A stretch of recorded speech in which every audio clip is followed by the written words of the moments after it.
Welcome students. आज के NCERT questions हैं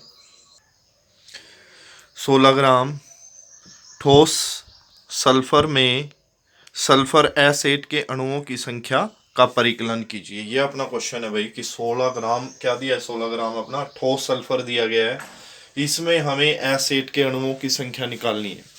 तो पहले तो ये पता हो कि 16 ग्राम ठोस सल्फर में कितने मोल आएंगे, क्योंकि मोल से ही हमें अणुओं और परमाणुओं की संख्या पता चलती है। एक मोल किसी भी परमाणु का किसके बराबर होता है? 6.023 गुना 10 की शक्ति 23 परमाणु। अगर एक मोल है अपना अणु का, वो किसके इक्वल होगा? 6.023 गुना 10 की शक्ति 23 अणु। तो पहले तो इसमें हम मोलों की संख्या निकालेंगे। सल्फर का द्रव्यमान कितना दिया भाई? सल्फर का द्रव्यमान 16 ग्राम। सल्फर का आणविक द्रव्यमान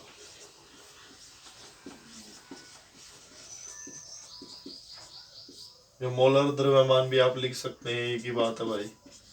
मोलर द्रव्यमान क्या होगा? एसेट होता है ना सल्फर अणु का फॉर्मूला। तो 8 तो परमाणु है, एक सल्फर का कितना होता है? 32। परमाणु संख्या 16, परमाणु भार 32, 8 गुना 32। ये हुआ भाई अपना। इसको आप मल्टीप्लाई करते हो, मल्टीप्लाई कर लो, नहीं एज इट इज रख लो भाई। सल्फर के मोलों की संख्या, सल्फर में कितने मोल है। अब मोल का क्या फॉर्मूला बताया हुआ है भाई, कल भी हमने डिस्कस किया था। द्रव्यमान बटे परमाणु द्रव्यमान या मोलर द्रव्यमान। तो सल्फर के लिए है सल्फर का द्रव्यमान बटे में सल्फर का मोलर द्रव्यमान।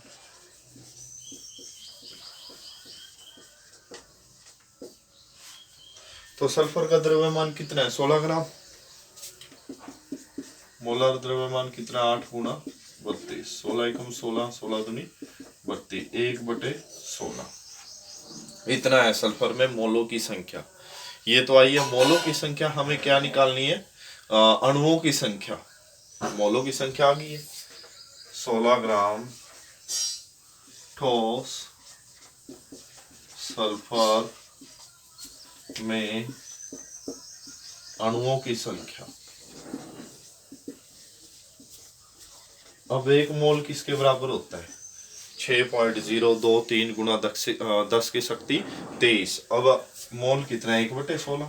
तो 1/16 गुणा में 6.023 गुना 10 की शक्ति 23। ये होगा भाई। जब आप इसको कैलकुलेट करेंगे, सिंप्लीफाई करेंगे, तो आपको मिलेगा 3.76 गुना 10 की शक्ति 22।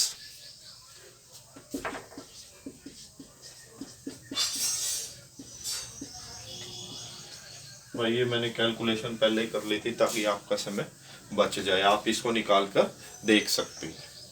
तो पहले क्या किया, देखो सीधी सी बात है भाई। मोल, एक मोल किसके बराबर है? एक मोल में कितने परमाणु होते हैं? 6.023 गुना 10 की शक्ति 23। अणु कितने होते हैं? 6.23 गुना 10 की शक्ति 23। तो पहला काम है अपना मोल निकालना।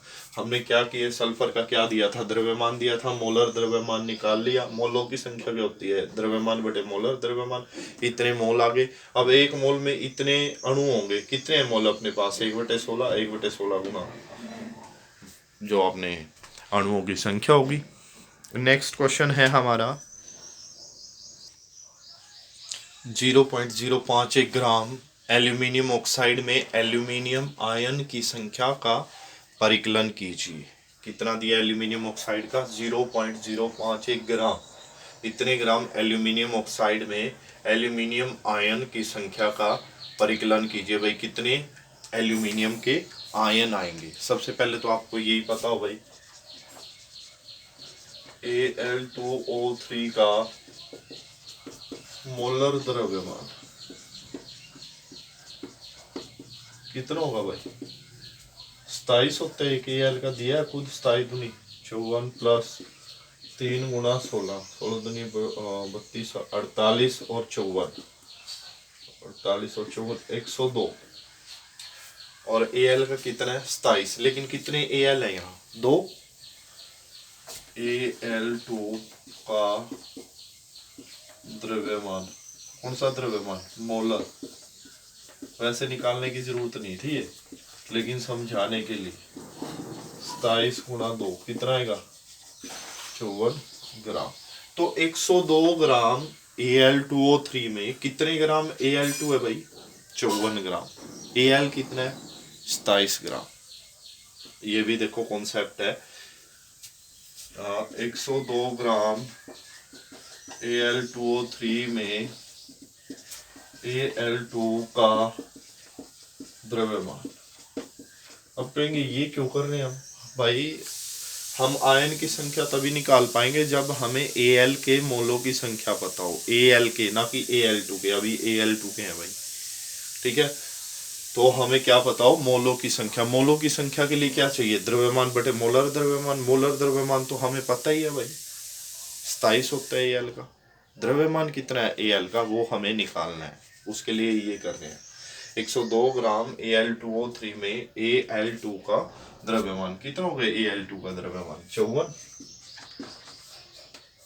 1 ग्राम Al2O3 में कितना होगा 54 बटे 102 ग्राम। कितने ग्राम दे रखा है एल्यूमिनियम ऑक्साइड का भाई 0.051 ग्राम। इसमें कितना होगा 5 ग्राम में 54 बटे 102 गुणा में 0.051 कितना आएगा 2 से कैंसिल करेंगे इसको, जाने की 0 न जाने की 0, 2 दूनी 4, 2 पंजे 10, 2 पंजे 10, ये आएगा अपने पास 0.0255। 0.051 होगा, न जाने की 0 न जाने की 0, 2 दूनी 4, बचा 1, 11 बन गया, 2 पंजे 10, 2 पंजे 10, इतने ग्राम हुआ भाई। ये ध्यान रहे ये किसका द्रव्यमान है Al2 का। Al का कितना होगा भाई 2 से डिवाइड कर देंगे, 2 से डिवाइड कर देंगे। अब हमें क्या निकालना है, मोलों की संख्या। क्या करेंगे आप 0.051 ग्राम Al2O3 में Al का द्रव्यमान। Al का कितना होगा भाई यहाँ पे 0.0255 बटे में 2, वो Al का द्रव्यमान होगा। या वहां पे हम क्या करेंगे, यहाँ पे इसको नहीं करते, हम 2 से आगे मल्टीप्लाई कर देंगे। मोलों की संख्या निकालते हैं भाई, मोलों की संख्या, किसके मोलों की, Al2 का द्रव्यमान बटे में मोलर द्रव्यमान कितना आया है भाई Al2 का द्रव्यमान 0.0255 बटे में मोलर द्रव्यमान कितना है Al2 का 27 दूनी 54, इतना बना भाई। ये मोलों की संख्या आ गई। अब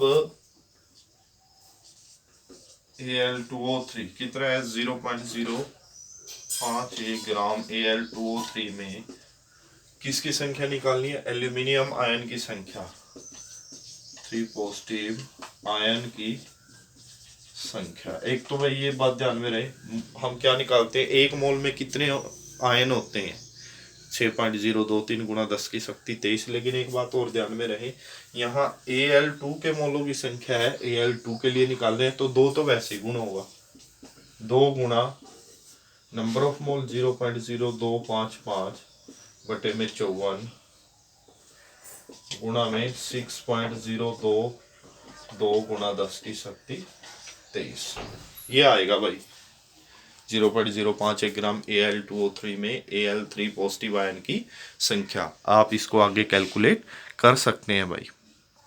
तो आज के लिए इतना ही, कल एक नए चैप्टर के साथ हम शुरू करेंगे। इसको बड़े ध्यान से करना है न्यूमेरिकल को। Thank you.